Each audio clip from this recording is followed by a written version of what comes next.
From Alma chapter 5 all the way through about chapter 35 are the chapters that I personally refer to as the Great Harvest chapters.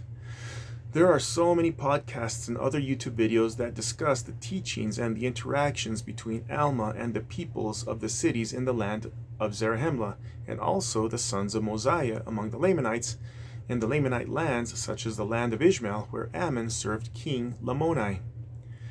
I don't feel the need to discuss the many events in these chapters because everything that we need to know in order to draw nearer to Jesus Christ, including receiving a manifestation of Him to us, has already been covered in my previous videos, especially those I covered in the first two books of Nephi.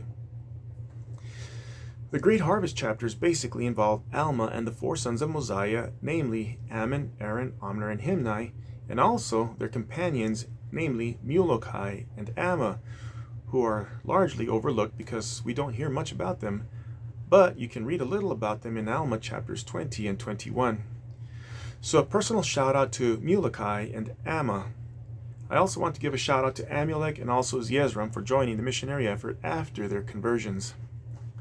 Anyway, because of the efforts of all these missionaries, countless thousands of Lamanites and Zoramites were converted to the Lord and joined the Nephites in the land of Zarahemla, but more specifically in the city of Jershon. This series of missionary efforts throughout the many Lamanite lands left huge vacuums of labor and production in various Lamanite and Zoramite cities.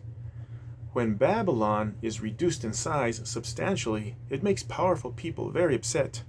Great wars are always waged over resources and labor revenues.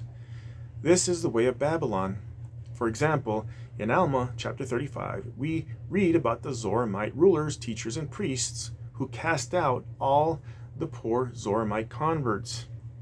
And when all those poor converts then were welcomed in Jershon, these Zoramite rulers and priests and teachers were angry, and they wanted the people of Jershon to kick out those poor Zoramite converts.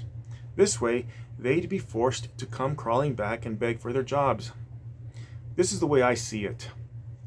This is basically the same thing that happened when Alma Sr.